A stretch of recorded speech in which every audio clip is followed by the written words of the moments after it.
نحمدہ و نصلی علی رسولہ الکریم اما بعد فاعوذ باللہ من الشیطان الرجیم بسم اللہ الرحمن الرحیم السلام علیکم ورحمۃ اللہ وبرکاتہ۔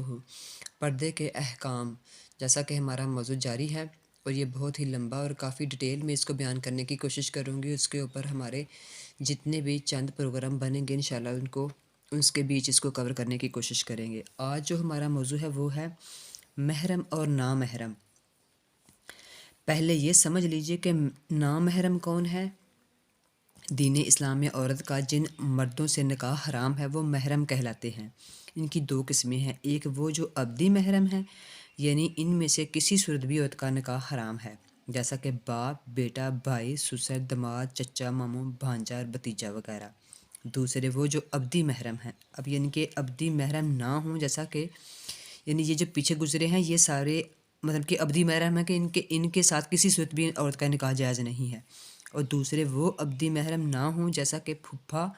خالو، بہنوئی، جیٹھ، دیور وغیرہ۔ ان سے حرمت کا رشتہ دائمی نہیں ہے، کیونکہ جب تک عورت کی پھپھو یا خالہ یا بہن ان کے نکاح میں ہے اس سے نکاح حرام ہے، مگر پھپھو، خالہ یا بہن کے انتقال یا طلاق ہونے کی صورت میں ان سے عورت کا نکاح حلال ہو جائے گا۔ چچا، تایا، ماموں، خالہ یا پھپھو کے بیٹے جنہیں عرف میں بائی کہا جاتا ہے، اس طرح منہ بھولے بائی یا انکل وغیرہ، ان سب کا عموماً یعنی کہ یہ جتنے بھی ہیں ان کو سب عموماً محرم سمجھ کر ان سے پردہ نہیں کیا جاتا، جبکہ یہ سب غیر محرم ہیں۔ خواتین کے لیے ان کے عارضی محرموں اور نامحرموں سے پردہ کرنا اور اپنا بناؤ سنگھار چھپانا ضروری ہے۔ اب مذکورہ حکم قرآنی پر غور کیجیے کہ عورت اپنی زینت نہ دکھائیں مگر جتنی خود ہی ظاہر ہے۔ زینت میں ہر وہ چیز آ جاتی ہے جو مردوں کے لیے عورت کی طرف رغبت کا باعث ہو، خواہ وہ زینت پیدائشی ہو جیسا کہ حسین آواز، جسمانی خوبصورتی، خوش خرامی وغیرہ، خواہ وہ زینت کسبی ہو جیسا کہ خوبصورت لباس، زیورات، پاؤڈر اور آج کل جو میک اپ وغیرہ کیا جاتا ہے۔ ایسا بناؤ سنگار جو شریعت کی حدود میں ہو جائز ہے، بشرطیکہ کا وہ نام محرموں کے سامنے نمائش مقصود نہ ہو، یعنی ان کے سامنے اس چیز کا نمائش نہ کی جائے کہ مطلب کہ ان کو دکھانے کے لیے نہ کیا جائے۔ مفتی محمد خلیل خان قادری برکاتی رحمۃ اللہ علیہ اس آیت کی تفسیر میں فرماتے ہیں کہ جسم کے وہ حصے اس حکم سے مستثنیٰ ہیں جو اگرچہ زینت کے مواقع ہیں لیکن ان کے چھپائے رکھنے میں عموماً حرج اور زحمت ہے، جیسا کہ چہرے کی ٹکیا، ہتھیلیاں اور پاؤں، کیونکہ سرما لگانا چہرے کی زینت اور خصاب لگانا یعنی مہندی لگانا اور انگوٹھیاں پہننا ہتھیلیاں اور انگلیوں کی زینت ہیں، اور بہت سی دنیاوی اور دینی ضرورتیں ان کے کھلا رکھنے پر مجبور کر دیتی ہیں۔ اگر ان کے چھپانے کا متعلقاً ہر حال میں حکم دیا جائے تو عورتیں بڑی دشواری میں پھنس جائیں گی، اس لیے انہیں یہ رعایت دی گئی ہے کہ اپنے محرم رشتہ داروں مثلاً باپ، بیٹا، بھائی، چچا، ماموں، نانا، نانی، نانا، دادا، سسر اور داماد وغیرہ کے سامنے اپنے جسم کا وہ حصہ کھلا رکھ سکتی ہیں جسے کھلا رکھنے بغیر وہ خانگی امور یعنی گھر کے کام وغیرہ انجام نہیں دے سکتی، جیسا کہ آٹا گوندتے وقت آستینیں چڑھا لینا یا گھر کا فرش دھوتے وقت شلوار کے پانچے ذرا اوپر چڑھا لینا، کہ جسم کے یہ حصے اگرچہ زینت کے مواقع ہیں لیکن ان کا ہر ایک سے ہر حالت میں چھپائے رکھنا حرج عظیم اور باعث زحمت ہے۔ اس لیے حنفی فقہا اور مفسرین کے یہاں چہرہ اور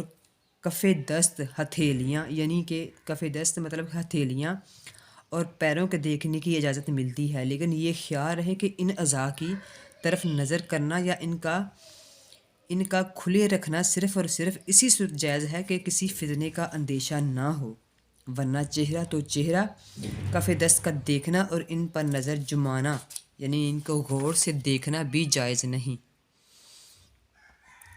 مزید فرماتے ہیں کہ کسی عورت کے لیے جائز نہیں کہ اپنے حسن و جمال اور آرائش و زیبائش اور بناؤ سنگار کی نمائش کی خاطر منہ پھاڑ کر کھلے منہ پھرے اور آوارہ گردوں کی نگاہوں کو دعوت نظارہ دے،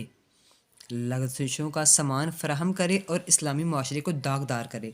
خلاصہ کلام یہ ہے کہ چہرہ، ہتھیلیاں اور پاؤں یہ تینوں اعضاء سطر میں داخل نہیں، ان کا چھپانا فرض نہیں، مگر اجنبیوں یعنی کہ جو نامحرم ہے یعنی کہ جو انسان کے محرم نہیں ہیں، اجنبیوں کے لیے کھلا رکھنا ضرور حرام ہے۔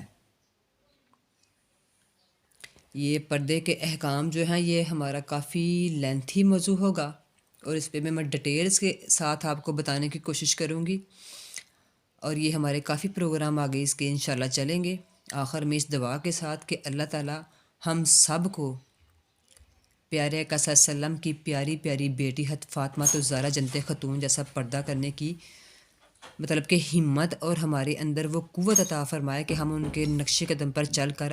اپنی دنیا کو بھی کامیاب بنائیں اور آخرت کو بھی کامیاب بنائیں۔ آمین۔ السلام علیکم ورحمۃ اللہ وبرکاتہ۔